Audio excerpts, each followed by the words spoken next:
Okay, so I would actually like to yield my concluding remarks to Professor Fraser. He's the head of the European Institute here at the LSE. He's also professor in practice of European politics. Um, well, he has a long list of affiliations, among which also an associate fellow at the Royal Institute of International Affairs. But also, I think it complements extremely well with the panel we just had, since he has been an expert in foreign policy, being the special advisor also to several UK foreign secretaries. So it is really my honor to welcome you here and to yield the floor. I will yield the floor to you now for the concluding remarks of the Italian Forum. Thank you. Thank you very much. Thank you very much, Angelo, and for asking me, who can count myself a true friend of Italy, to offer a few concluding remarks. And I think I can say, without fear of contradiction, that we've had 24 very productive hours of grounded and knowledgeable and crunchy discussions about Italy's role in the world. Discussions in several expert panels who have really put under different aspects of Italy's external effort, of its foreign policy, of its international role, really put them under the microscope and try to think through their strengths and weaknesses and how maybe Italy can get to a better place.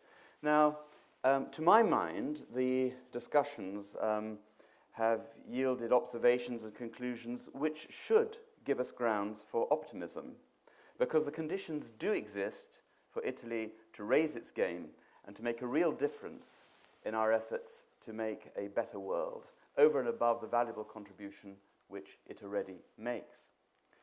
Now, what I take away from this conference is that most of the main ingredients for an enhanced Italian role are present. First, an outward-looking posture towards the world. Outward-looking by history, by temperament, by values, and by interests. And that is not, by the way, the default posture of all members of the European Union, some of whose horizons are more bounded by considerations of homeland security.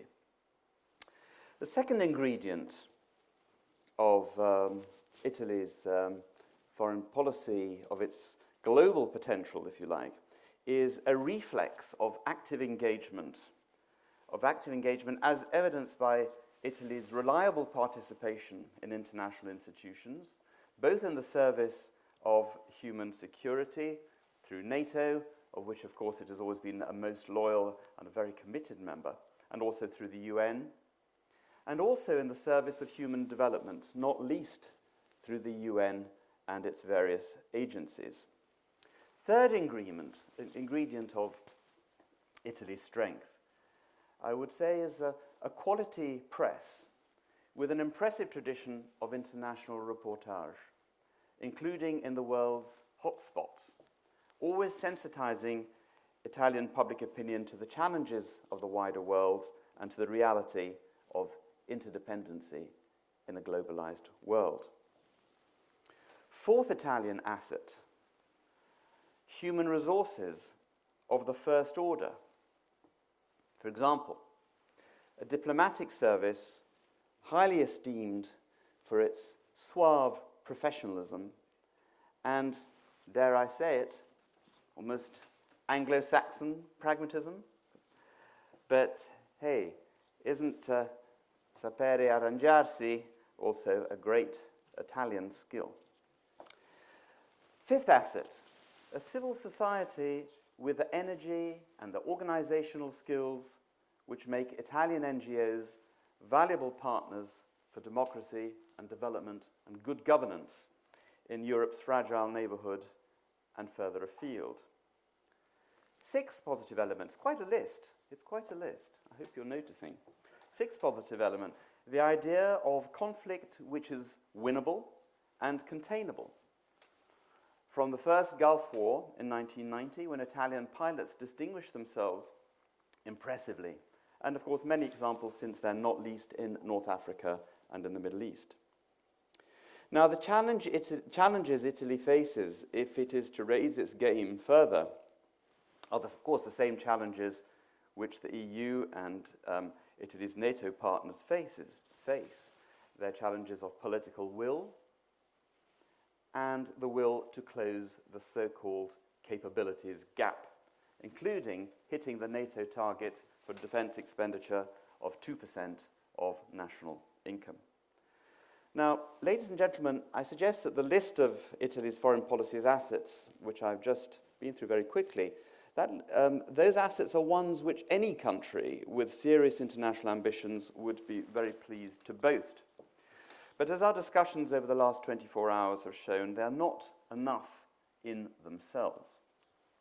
One message which has come through from this conference very strongly is that Europe and the world needs Italy's voice to come through clearly, confidently, and cohesively. Now, we all know the structural weaknesses of Italian government and politics, such as, just for example, its highly fragmented party system. We know the weaknesses which make this clear voice, this ambition of a clear voice, easier said than done. And we know that the temptation to fall back on what one might call default pragmatism, however ingenious in Italy's case, that temptation is a real one, not least as a very basic survival strategy. But with the threats on Europe's doorstep that we have rehearsed in the last 24 hours, neither Italy nor its partners have that luxury. And Italy has to do better for all our sakes. So we come back inexorably to political will. Now, we know that nothing produces national confidence like economic success. And we know that no country in Europe makes the case for economic reform more emphatically, not because all its leaders are making the case, but because, on the raw facts of it, nowhere does economic reform have that same importance and urgency as in Italy. So the political will to deliver that reform and the will to be an effective player, both in the EU and globally, need to be seen as part of one virtuous circle. Now, all Italy's partners in Europe and across the Atlantic have a huge interest in seeing Italy entering that virtuous circle. We cannot leave our hopes of a better world entirely to the US, France, the UK, and Germany. That would be neither feasible nor desirable. We need Italy too. Thank you very much.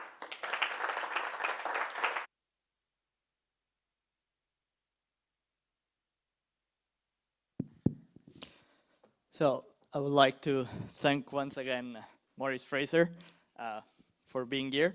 And I would like to thank all of you who have taken part in the Italian Forum. I think we have had some very fruitful discussions. I think we've all benefited, not only us here, but also the ones following in streaming. And again, I would like to thank all the speakers who have actually flown here from Italy and from other countries to attend this conference.